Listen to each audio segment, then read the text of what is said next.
recording a conversation today. So just know that I have it listed now. So it's probably going to give you an option to select that. Yeah. So doulos are out there doing their thing. And we're excited about them holding that space too. So now let me kick it over to Kyrie. Please introduce yourself as well. Hey, how's everybody doing? My name is Kyrie McKinney. I'm a data protection specialist working for Dell for the past 10 years. The organization I represent is JBOD, Jinx Dads on Duty. And what we do is really just open doors for kids, try to change their energy, community service around the school. Really just a bunch of dads that want to use the morning to just make these kids smile and feel loved as they walk into school. But we also speak to kids about anti-bullying, community service with the kids for any events. We really just immerse ourselves with the school just so they know there's a resources of men that are here to support the kids. Pleasure to be here today. Awesome. Thank you. Oh, real quick, shout out to my yes. wife and kids. My wife, Destiny, who's on the call. We have 5 beautiful children, Kylie, Aurelie, Langston, and Yara, and my little man, Stoker. So thank you for having me. Yes. Hey, Destiny. Greetings, everyone. Nice to see all the kids. Y'all doing good. And let me kick it over to Jordan. Good afternoon, everybody. Thanks for having me. My name is Jordan Ford. I'm a community organizer fighting for social, racial, and economic justice. I'm a proud husband and father of 2, a 3-year-old and a 9-month-old. And just really excited to be on this panel today. And Jordan is also launching an initiative. I know we are excited for it coming. Jordan, would you like to give us just a little preview about what we can expect coming up? Yes, I'm also launching a new organization called Black Faith Rising. It's going to be a social justice organization focusing on the Black church, fighting for our issues with our people, and creating solutions that are based among ourselves as opposed to someone outside of our table, outside of our faith, outside of our race. So I'm very excited about that and excited to create some solutions with my kinfolk and with my faithful. Yes, and Donna, we will absolutely do that as well. Thank you, Jordan. We're going to absolutely mention and drop the contact information. They are already prepared to do that, but we will have all of their information for you here, and we're going to email it out after this so you can get connected with all the initiatives. Okay, last 2, Musa and then Reverend Miles. Hello, my name is Musa Demboya, and I am a realtor as well as a real estate investor. I'm a proud father of 2. And I'm here to join the conversation, always interested in anything involving Black health for moms, health for dads, health for children. I'm here for people. Thank you. Thank you. And Reverend Miles. Hey, good afternoon, good evening, good afternoon still. Yes, so a proud father of a 25-year-old, both girls, so 25-year-old daughter, and then a 20-year-old, both HBCU college. One is a college grad, the other one's excellent, absolutely a rising junior at the Hampton University. Serve as the associate pastor of Enon Tabernacle Baptist Church in the space around pastoral care and counseling and health. And so health, wellness is at the top of our concern.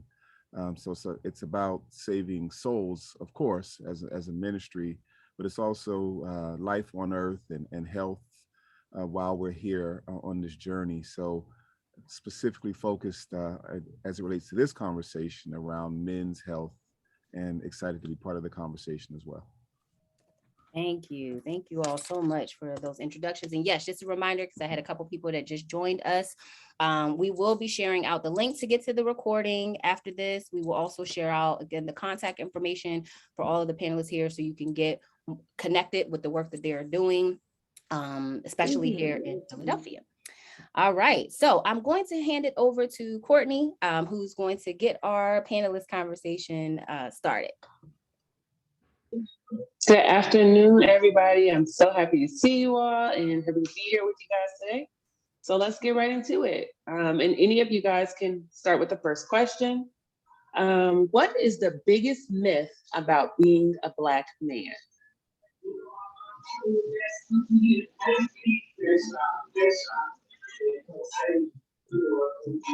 I think one of the biggest myths about Black men is that we're stoic all the time, that we walk around with like a Captain America complex, like we are always, that we are always on guard and hyper vigilant all the time.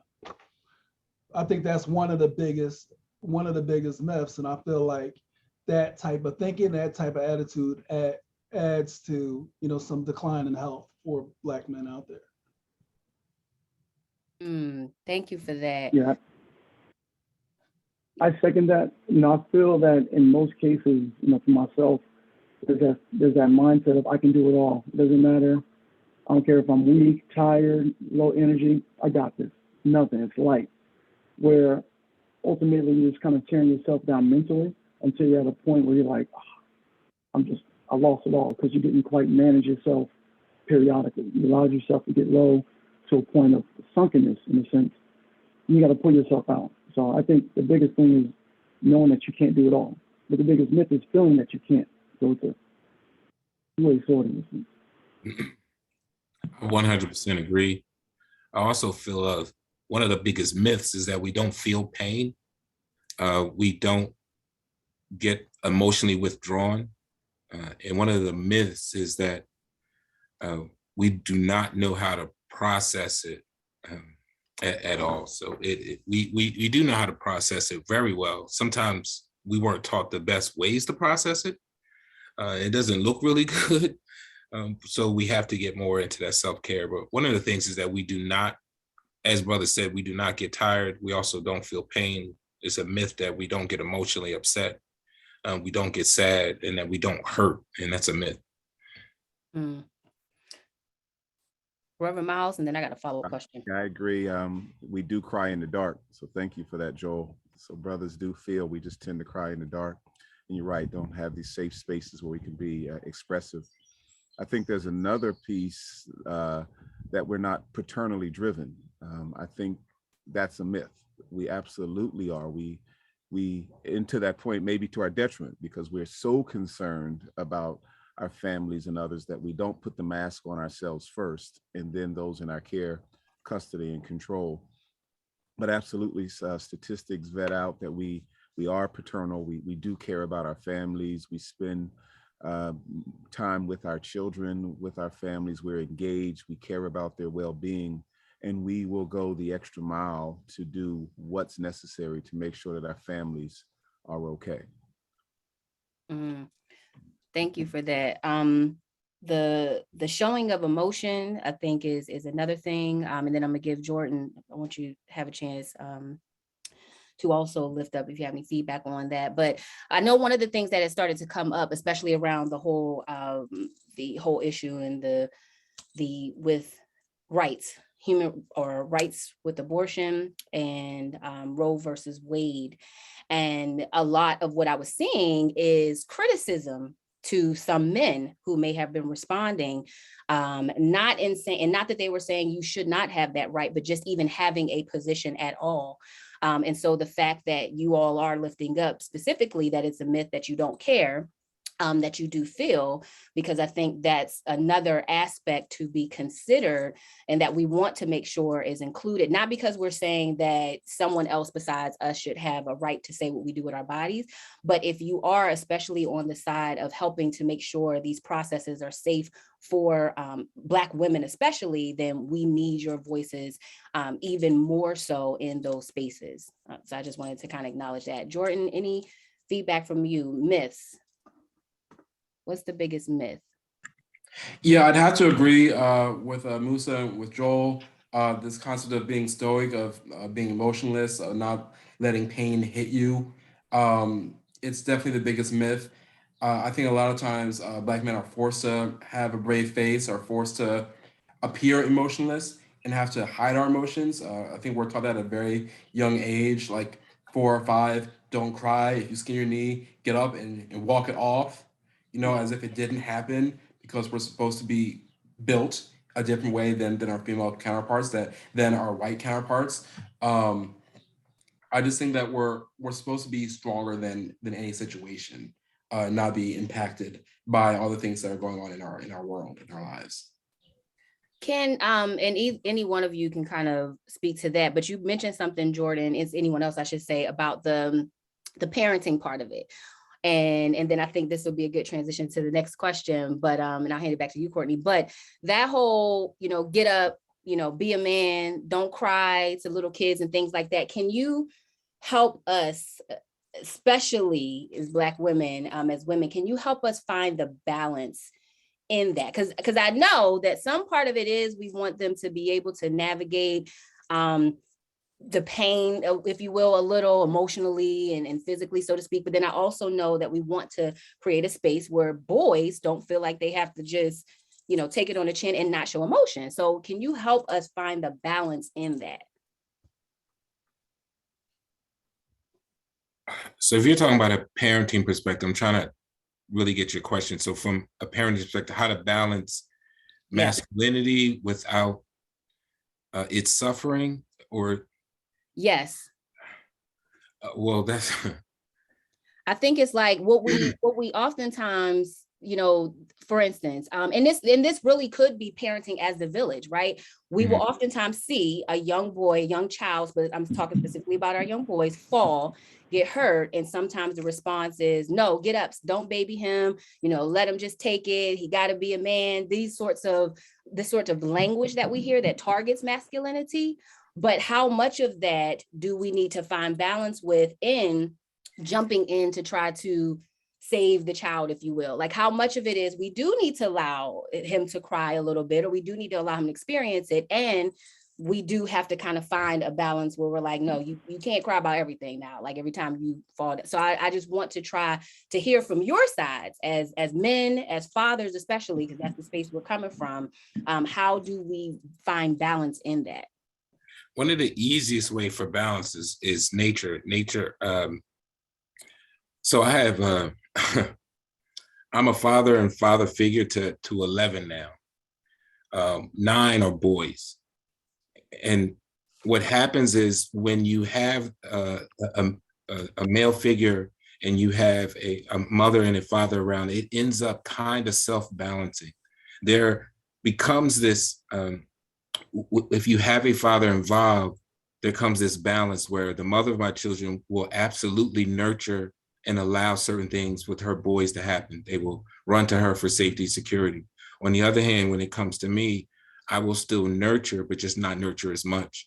If you're talking about for my mothers who don't specifically have a male figure around, what I would have to say is question your brothers and question other people on how you should handle it. Because I find a lot of, I'll just say, single moms learn masculinity and how to raise from TV masculinity.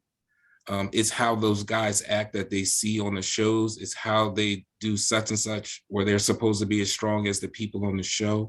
But when you talk to your brothers, when you talk to your congregation, you can ask them, how should you handle this? Or how should I handle my son?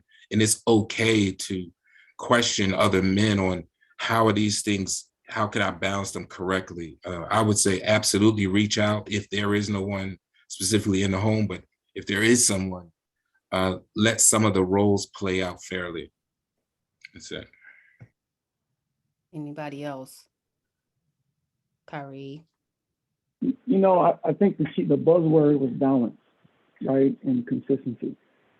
Speaking for myself, me and my wife, we have 5 kids, 4 girls and a boy, right? So a lot of my day is loving them individually in a different way, but balance, how we address them together, answering questions, educating them, what's happening in the world, like making them fully aware of their presence as Black women and Black men, but also taking time every day to check them in from a mother aspect and a father's aspect. So it's balanced, but it's really a team effort. It aligns with me and Destiny coming together and saying, did you see what happened on the news? They need to know. Let's sit down together. This is what's out there. How do you feel? And let's educate you on that so you're aware of it going out into the world. So balance is key, over communication, and just a team effort. I need my kids to see mother and father united on all fronts. even in the style of communication. So I think that's the easy part to it, but definitely balance and consistency is the most important, for sure. Perfect. And I agree as well. You're right. It does balance itself out, or it should be very organic, very natural. But a big piece of for us as fathers, as men, we understand that more is caught than is taught. So they're watching, they're paying attention. Our children are paying attention. Those in the household are paying attention to us. So this ability to be transparent, to be honest with our feelings and emotions becomes very important. And in many cases, it's the antithesis of what is shown via the media. To be present, to laugh, to joke, to have a range of emotions. So we're not just stoic. We're not just angry or overly jovial. No, there's some stuff in the middle where we're just present. You know, that the family's together, and so this is important. The modeling is important, but I think part of this conversation too is understanding that it really is about two people who, even if you don't like each other, if you don't even love each other at this point as parents, you can come together on this one thing to agree that we're going to raise our children in a healthy way. So even if the relationship has gone south, for lack of better words, the ability to co-parent is prominent and takes precedent over individual needs. So that's an important piece of this. And thank you for that. And just because we're on the subject of parenting, if you will, and support, how does that look, or where have you seen opportunities show up, especially like Joel mentioned, in either those single parent households where it may be a single mom raising a child? I'm sure a single dad, you know, it would be kind of the opposite, is making sure that they are hearing from the village, us as women who are stepping in. But where there may be the absence of a father, whatever that reason may be, especially because we, again, through a lot of the work we do on the compassion side with Beauty Over Ashes, these are women who have lost their significant other. And so where does that, how do we show up? Where is the onus, do you think, for our Black men who show up in that capacity too? So number one, I just want to be clear that that's the minority, specifically Black men and Black families. That is the minority, because media can make you think that's the majority. So the minority, the absenteeism as far as Black men is horribly in the minority, not the majority. Even if we're not married, and Brother Miles, even if we're not married, we tend to hover. We tend to not move too far away, and you tend to know where we are. We tend to still take you to the barbershop. We still hover, or it's what they call it. So in that absence, I need you to really be comfortable and confident enough, because I'm looking at brothers on here, and almost every single one of us, if you walk up to us and said, my son is experiencing this or that, can you talk to him or can you help? As a stranger, I would help. My paternal, we talk about that maternal instincts and so forth. My maternal will not let me say no to you. I can't say no. And Brother Jordan, Brother Musa, we know if you came to us with any issue, but you have to get to the point where you realize that these children are part of a village, and that you cannot ever, no child has ever been raised by itself in the history. We call ourselves single dads and single moms, but the reality is the village has always been a part and has always poured into our children. Even our congregations have poured into our children. So that term single comes mostly from other, let's just say, white villages. We are tribal people, and we raise people together. So reach out to anyone and get different experiences. Reach out to your brother-in-law. We'll be there. And I think on that point, I think that brothers should expect to get inquiries, or to expect to nurture young men through life and different points of life. I have a friend that he's not a father. He never biologically had kids biologically, but he has nephews, he has little cousins, he has all these young men that are in his family that he's touched and have fathered in a sense, in some sense or some form from his standpoint as a man. And I still tell him Happy Father's Day because of the space that he holds. Fathering isn't necessarily just a matter of biological, it's a matter of a relationship. And I think that for, let's say, for like a single mother, I think that it would be important that to try and have a connection with someone that has good fruit, like someone in their vicinity, whether it's church, whether it's a barbershop, whether it's somebody they grew up with. Don't feel too proud in a way to be able to create connections. Because even with our daughter, sometimes there are times where I don't really understand her emotions about when it comes to certain things. And I'm not too proud to lean on my wife and say, look, I don't understand what's going on. Can you please help me understand and possibly have a conversation with the with the three of us so that, you know, those things can resonate. So I think that men should definitely expect that even if they don't have kids, and women should also, if they're in a position where they don't have a father, quote unquote, in the home, that they have someone good fruit that they can talk to. Good fruit. I like that. Okay, with that, I'll give it back to Courtney.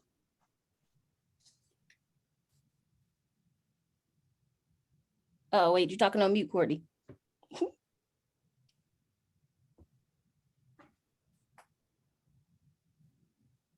All right, there we go. The next question, I would like to start with Reverend Miles. Let me see.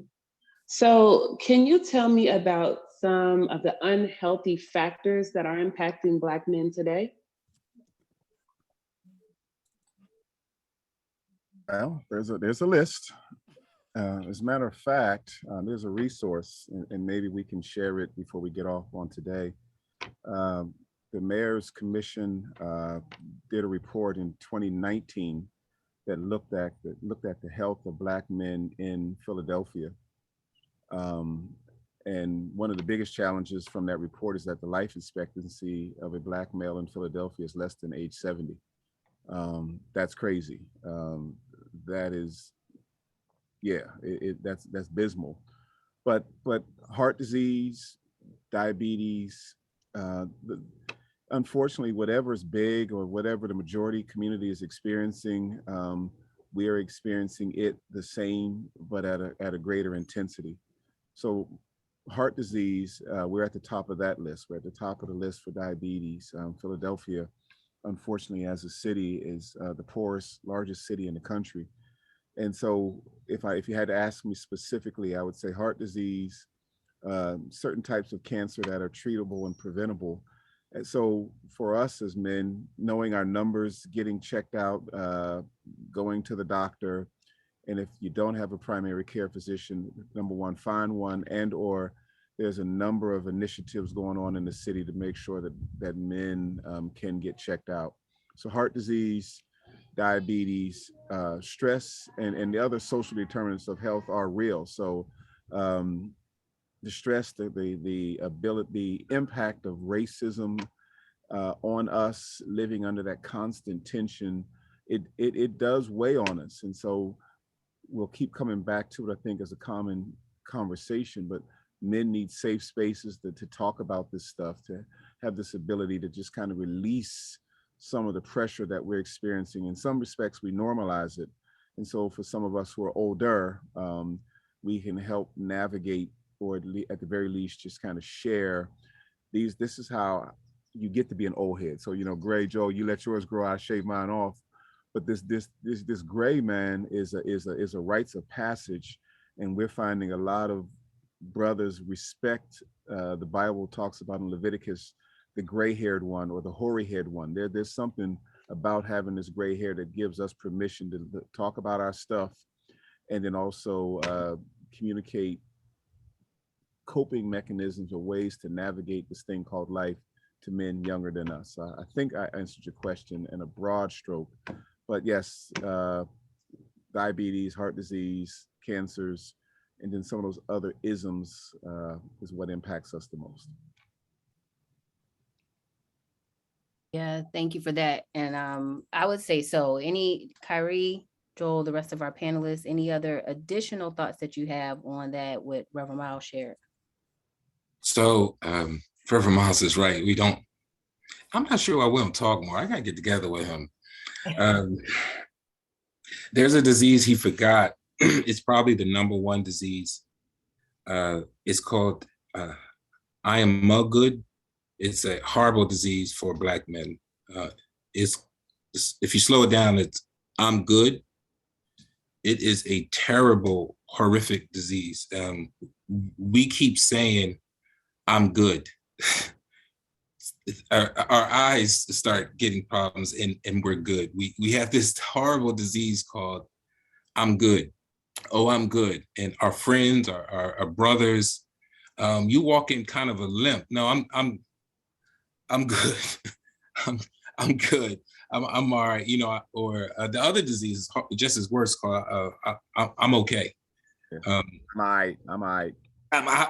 and I'm all right is a fatal disease that attacks at any age. Oh, I'm all right. You know, and he talks about hypertension, diabetes, and dieting, and all of these things. He's right. He's right that there is over 100, and we haven't even talked about mental illnesses, but the number one, if the community is listening, if you're a Black male, Black husband, Black father, Black kid, or uses any of the terms, I'm good, I'm okay, and I'm all right, I pray that you dig a little deeper. And I pray that sometimes, specifically, if there is a Black woman that's close to us, that you be very proactive and you schedule the appointment anyway. And you do what you have to do to protect us from ourselves. And be very vigilant that a doctor needs to tell me that you are good and not self-diagnose, because we could have our bullet hole be like, no, it ain't nothing but a flesh wound. So that would be it. That's real. And the sisters have a lot of power and influence. So yes, a lot of the work that we do and the success comes because we encourage sisters to have that conversation with the men that they love and care about. Well, And I realize there's a password here, but let's just say use any means necessary to get us to the doctor. You can hold off any means necessary to get us to the doctor. gotcha. Crystal. That's Crystal. I think that was actually a great segue into another question that we had, which is what responsibility, or and I could rephrase it, but I'm gonna read it how I have it right now, which is what responsibility do you believe Black women have in supporting Black men? And you can come from whatever different space and angle that you feel led to. But what we really are trying to get at is oftentimes, and we do this in so many different capacities as women, right? We want to step in and we want to support. And we're hearing a lot of language circle around us. And it's like being in a vacuum when you hear about needing to support Black men. And it can oftentimes make us feel very helpless, even in wanting to be helpful, because we're not sure about what to do. And when we ask, we may get the "no, I'm good, I'm all right." But what would you say? What advice? And this, I need to hear from every one of y'all because y'all each have a different perspective. I'm gonna start with Kyrie. But what would you say? What responsibility or advice would you give us in how to support intentionally our Black men? I would say kind of trust your gut. I've been in spaces where, you know, Destiny's like, are you okay? I'm good. I'm good. I got this. And she can read my nonverbals, my eyebrows, but I don't want her or my kids to see that, because in my mind, look, I have to provide, regardless of what it is and what the issue is. I can't even worry about some of these negative emotions or mindsets or where I'm at, because I have to provide. So I would say just consistency and stick with it and trust your gut by like staying next to us or next to me and just sitting there again. Are you okay? Because for myself, the first time, I'm not going to give it to you because I'm like, I got it. It's nothing. When you get to it, you got this. But sometimes it's that persistency of, hey, I'm noticing these nonverbals. You seem like something's off. Are you okay? And then for me personally, sometimes I need that second, third ask to to really sit back and, you know what, I'm going through this, that, and the third, but thank you for like not leaving, because I was really stressing and just being persistency. So consistency and persistency is perfect. Sometimes we need to know you're there regardless. Even if we want to move you to the back to keep sprinting, just you know you're there to support us. So. Thank you for that. Jordan, I see you on mic. Yeah, I would say just to push back. When we say that it's no big deal, you know, I'm all right, I'm good. You know, to push back and say, really? No, you need to schedule that doctor's appointment. No, and you need to do it today. Call him up, or even being the person to call their doctor up, to call your doctor up. Because I'm be honest, even me, I'll say I've got, you know, this hurts or that hurts, or I'm feeling kind of off, but I'll just brush it off. But you know, my wife will encourage me and implore me to go see my doctor, and just being that that persistent helper. I'd also say to be on the same team, you know, because you know, as men and women, especially as Black men and women in this country, we receive a whole lot of pressure, of like attack from the enemy, attack from those that don't look like us. A whole lot of folks don't want to see us succeed, and just to be on the same team when you come home, when you're with your family, that you're not combative, that you're not that you're just being supportive with your words, and not treating your man as your enemy or something like that. I think, you know, it goes both ways, obviously. I just think that, you know, it's really tough being a Black man or a Black woman in this country, and you need to be on the same page and on the same team when you get home. I like that same thing. Let's see, Yeah. Joel. Yeah, I was just talking about self-care yesterday. And for my Black women out there, let me first by saying self-care is not part of a Black man's culture. It is also not part of a Black man's norm, and it becomes very hard for Black men to do. A lot of our Black women are raised within self-cares. They're at younger ages, they're going to nail salons, or they may be going here with their mothers. Some of our younger Black men are starting maybe to learn how to do oil changes and work with our fathers. So self-care, I need you to first acknowledge that it is not part of our cultural or tribal norm. We are not part of a tribe to do something just for us. We bring food, this person brings this, and we're always about the bounty of the tribe. It is hard for us to do self-care because it reminds us of selfishness. And one of the worst things about self-care with Black men is that it is typically looked like lazy. So we typically don't do it. And a lot of our Black women don't push us for self-care because it can look a little lazy as well. And they don't want their mother coming over and seeing their man just sitting around for hours, slumped in the chair. Like, so they always say, well, can you do this while you're home? Can you do this chore while you're home? Well, why are you sitting there? Can you do this? And can you hang this drape? Like, and we don't get that chance for self-care. Number one, it's not part of our cultural norm to sit around and relax while things are getting done.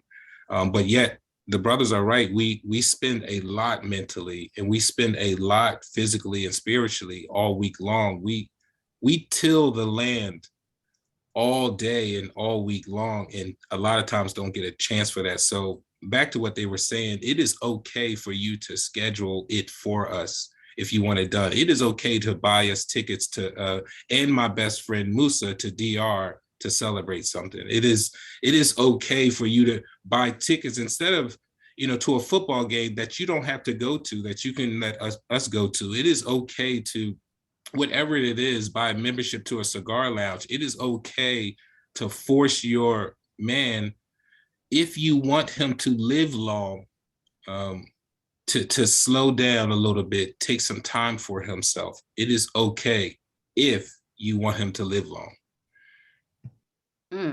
Yeah, amen to that. Before I get to Reverend Miles and Musa, and I know we are getting ready to wrap up for the hour. So I just have one more question after this one. And then, you know, this means part two. So we're super excited about that.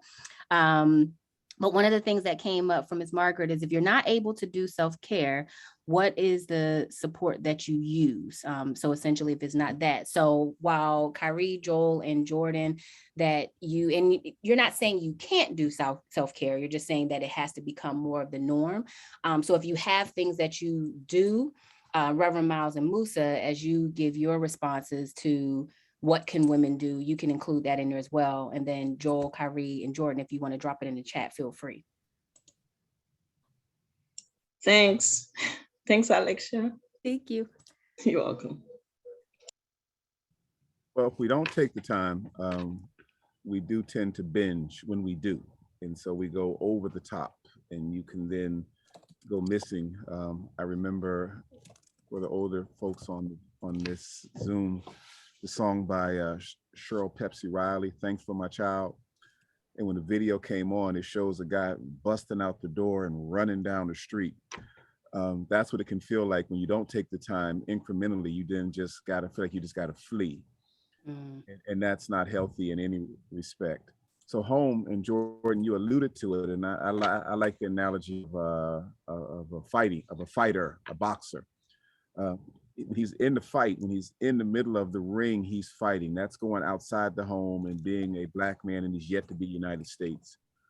But when he comes home from the fight or in between rounds, that's what home should be like, this place where he can refresh, repair, recoup, in between rounds, get his heart rate back down because the bells get ready to ring for the next round. And so home has to be that space. And so sis, we encourage sisters to create that type of space, that type of environment for your men who are out here fighting for our lives. Home needs to be that place of respite, restoration, so we can go back out and be our best selves in the fight. Like that, like the pit stop in the NASCAR races and such, and that little. And Musa. Okay, so on the original question, I think that some of the things that Black women can do for the men that they love and care for, you want to be very conscious of when, and I'll just speak for myself, just as though I'm all Black men, but no, you want to be conscious of when I'm overburdening myself. We've been inherently taught as Black men to work hard as all get out and make sure that none of the pain of the things that we're doing is felt on our loved ones. So if I'm working 3 jobs, but at the same time, I don't have time for my wife and kids, they're miserable, then I'm failing. So I have to make it look very easy at all times. So just being very conscious of when I'm overburdening myself, because honestly, people will do these things and overburden themselves, end up drinking themselves to death, honestly, smoking cigarettes until their lungs are black. But at the same time, they were able to provide for their families. So it doesn't matter that they left the world at 50 years old doing all these things. So the first one would be conscious of overburdening. And the second piece is, somebody touched on it, always internalize the fact that it is me and you against the world, in a sense. Because when we walk out that door, we're going to run into people that are going to try and kick us, people that don't respect us, people that don't value our lives. So when we leave this space, we want to feel like our cup is running over. And I know it's hard. I know it's hard because life is life.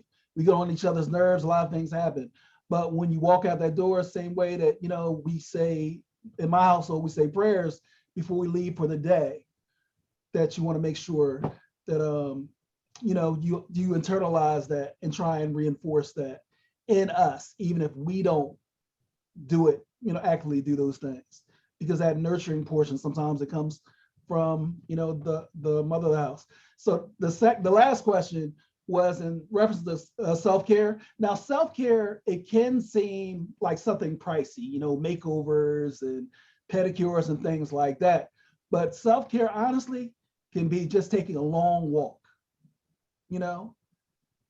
It could be just sitting somewhere quiet in your own thoughts. It could be, just take the basketball and go and play basketball or shoot outside with your friends. It could be, when's the last time you hung out with your best friend? So self-care doesn't necessarily have to be something very monetary. Self-care is just something that you're doing for yourself that feels good. And it's just for yourself. Thank you. Thank you for that. I appreciate that. Thank you, Joel, for dropping it in the chat. Long walks, all of those things like that are important. Last question I'll ask before we share what's next to come, and other events that are coming up for the rest of this summer, we'll say, is for all of you. Let's start with Joel. What is the best part of being a Black man? Like, what is the best part? Start with Joel. Oh man, I don't want to go. I know. Sorry, loaded. Oh man, the best. So I'm always the strongest in the room. I'm always the strongest, smartest, and best in the room. That's what I can say. Any nationality, come with it. Like I lead, no matter who's in the room. As a Black man, and that could be most hated, but always the strongest, smartest, most agile, and the best in the room. All right, appreciate that. Okay, Kyrie. I would say confidence. I mean, I'm a ball player, so when I step on the court, anyone in front of me, I feel like I'm a cookie, right? But I approach work the same way. I approach, parenting. I'm the best parent. I approach, even when I'm at my worst, I get out of it because I'm ultra confident. I think the confidence, even though it teeters a line of arrogance, but you kind of have to be in this world. You have to have self-confidence in yourself in order to get that high-level job or just to go to the grocery store these days. So I think the confidence of knowing that no matter where you're at, I'm the guy, right? And the waves too. That's a big thing. There's nothing better than having a head full of waves. And I'm spinning right now, and that's always key. So confidence and waves, you're good to go. You're good to go. Awesome. Musa and then Reverend Miles. I guess the first thing would be that our women are the most attractive. He's so happy married. It's a shame. You ain't got to go there, bro. Wait till we get the DR. I was gonna say that. That was mine. I was gonna say that. But no, I think the fact that I feel like we've been around the longest.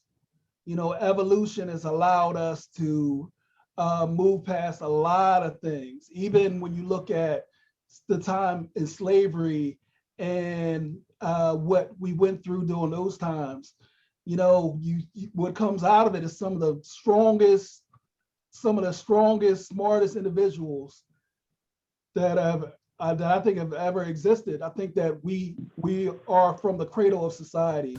So together, is that the Sandman? All right. So there you go. Is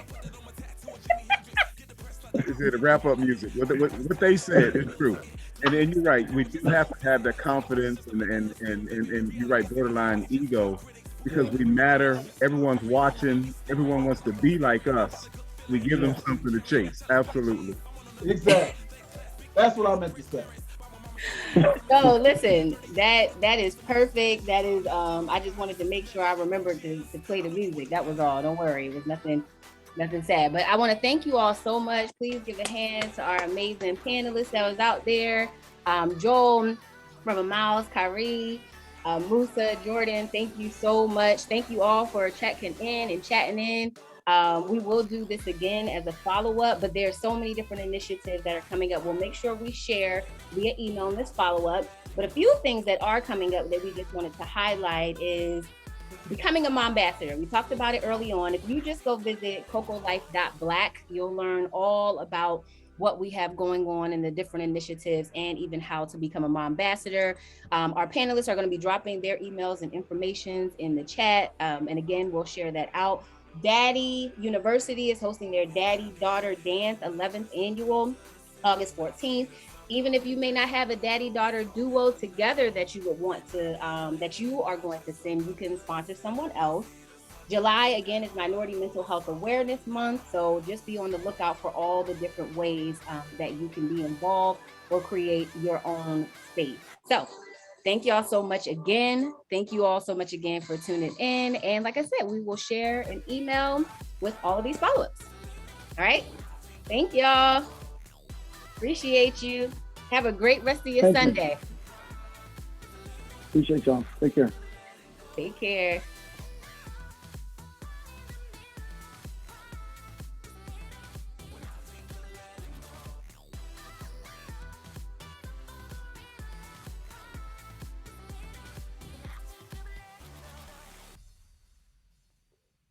It's great.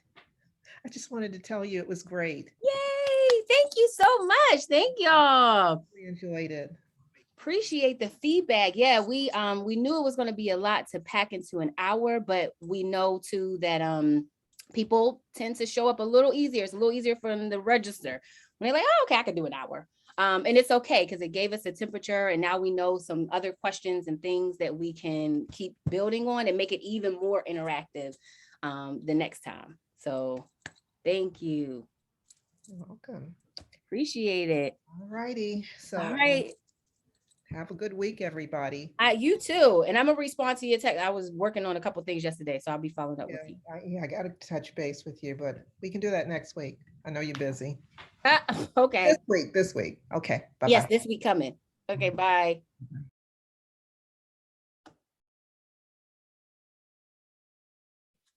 Okay. All right. Let me go. All right, so the third Stop thing. recording. Give me one moment. Why you do that?